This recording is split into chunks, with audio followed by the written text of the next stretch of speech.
Jameel broke 1700. It happened a lot quicker than I thought it was going to happen. So I want to reflect a little bit on this achievement and how it came about. So the first thing we're going to do is we're going to open up this rating graph here on chess.com. And as you can see from my first video called Jameel Breaks 1600, that was a difficult slog. This bottom line here is 1000. And we started working right around that point, September 2020. And then he broke 1600 about a year later.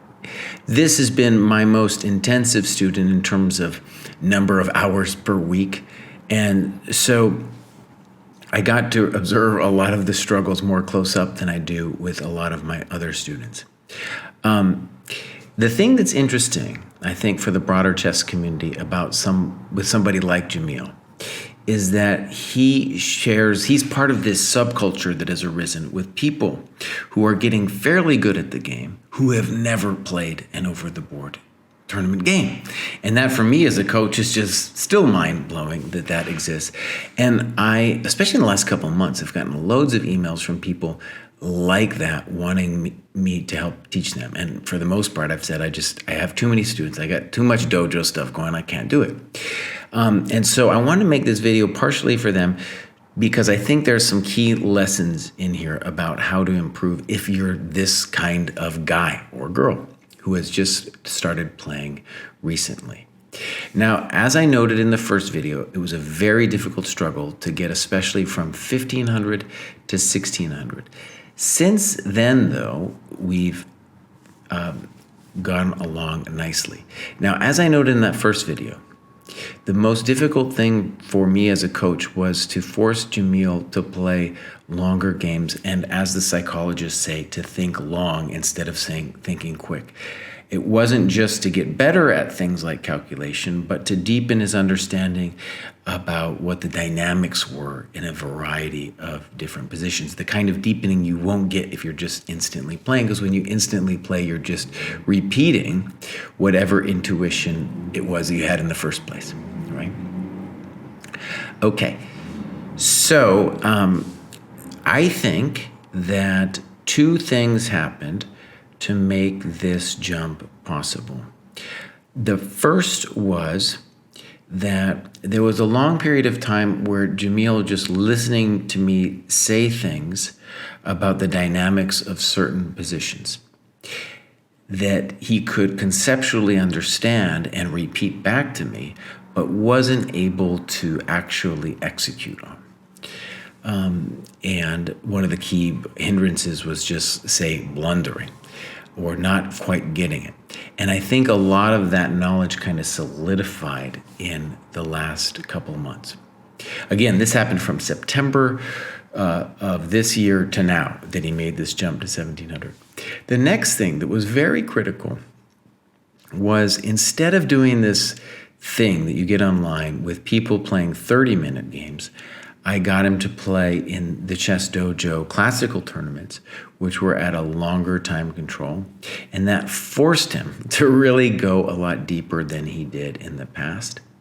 And it kind of stirred the competitive juices in a way that just, say, playing a 30-minute game for rating online didn't do for the guy. He got really obsessed about taking first place in this, I think it was an under 1775 section that the dojo had that he played in. And,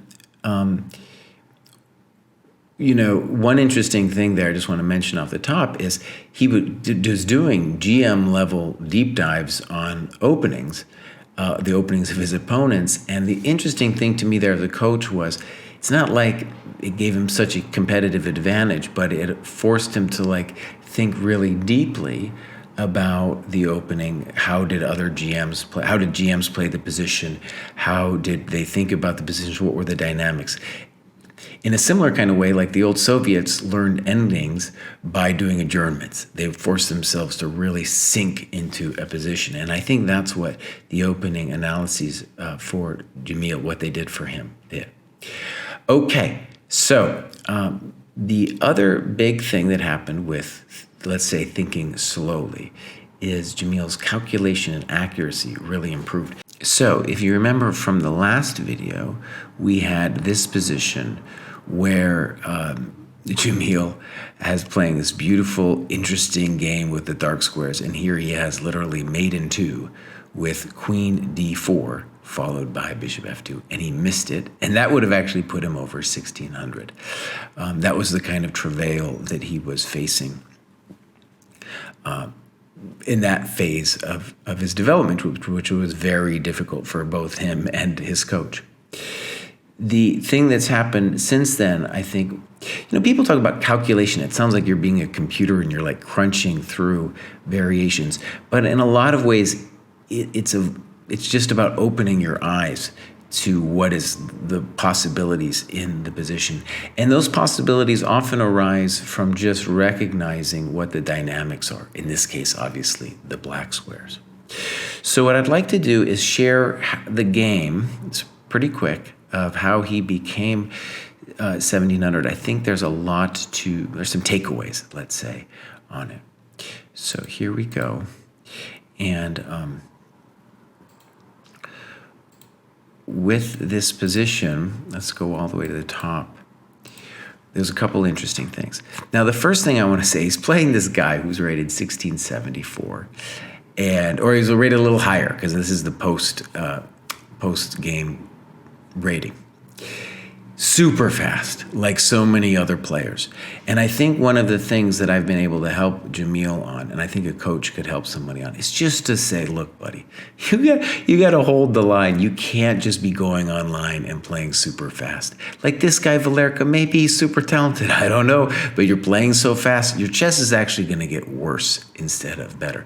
For example, now that Jameel's gone to 1700, he's almost in the top 1% of all chess players. And when I think about top 1% of other areas of my life, let's say like now I'm doing some very mild weightlifting. But when I imagine like top 1% of weightlifting, that's some buff dudes, man. So he's going up against some strong guys here, even if they're making some elementary mistakes. All right, so what was I going to say? A coach can help you kind of have responsibility to yourself and your craft, and when you kind of have the bad habits, to say no. And I think one of the key things was just me getting Jameel to slow down. So I want you to look at the times. This guy is playing super fast, like so many of these other players who you see in the 30-minute pool.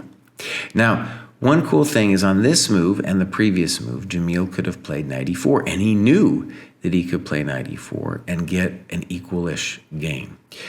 But interestingly, and he thought about it a little bit in the last move, is that he said, you know what, I know also this position, and it's more to my liking. Very interesting, and that's honestly a GM level kind of way of approaching the position. We're not necessarily interested in the objective evaluation. We're interested in getting a position that we understand. The guy does this, obviously a little weird, and then this, typical of overreacting. And typical here, white thinks that the game is about maybe messing up the pawns. But in fact, and Jameel understood this right away because he knows about my dogmas, that what's happened is now the rook on f8 is open and the bishop on g7 is open. This happens, and then the guy completely melts down here with f4. Now I want you to notice, Jameel here thinks for 3 minutes, and he's thinking about all kinds of things. In particular, one variation was queen d4, king h1, knight f2, rook takes, queen takes. But then fe, there's no back rank mate because of the bishop. And so he then said, okay, slow it down. And then it really was minutes before he found the fact that he could play knight d3 here. And then again, he has to calculate queen g4, queen d3, cd. But of course, in all these cases, knight f2 is going on. The other thing that was nice is instead of like rushing it at this point, dude really slowed it down. And here, for example, white's trying, obviously just grasping at straws here. And HG, I'm certain, was possible. HG, knight G5, and then move the rook somewhere, and queen H7 isn't mate. But this is a sign of maturity. He's like, dude, no rush. No rush. I'm up a piece. Everything's going great. I'm up the exchange, excuse me. Everything's going great. And now queen D1's threatening, and now we take the piece for free. So this game makes it look easy. And one of the things about it is it shows what the difference kind of is in somebody who's getting a little bit better, is that this guy, who's I'm sure has to be a little bit talented to be in the high 1600s, is not thinking.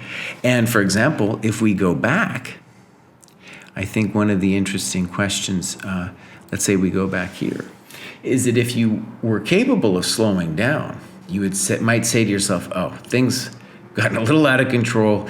Maybe I'll play bishop e2 to try to stabilize the situation, and maybe I'm not so horrendously terrible. But this guy is just like, well, the inertia of the position is f4, and so that's what I'm going for. Kind of like, in a lot of ways, the way Nepo blundered, was he's following the inertia of what the position felt to be instead of stopping and checking himself. So I was very encouraged last couple months. Jameel, great progress.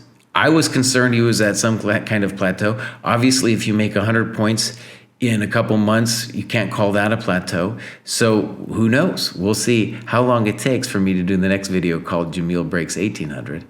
I've definitely noticed other people trying to do this 1700, 1800. It's definitely another level. And we haven't changed Jameel's openings at all. We haven't really focused on fixing him. For example, he's still playing the Danish. How long can you play the Danish? I don't know. No one has cracked the Danish so far. Nobody's done it. Okay, everybody. Thank you for watching. Bye-bye.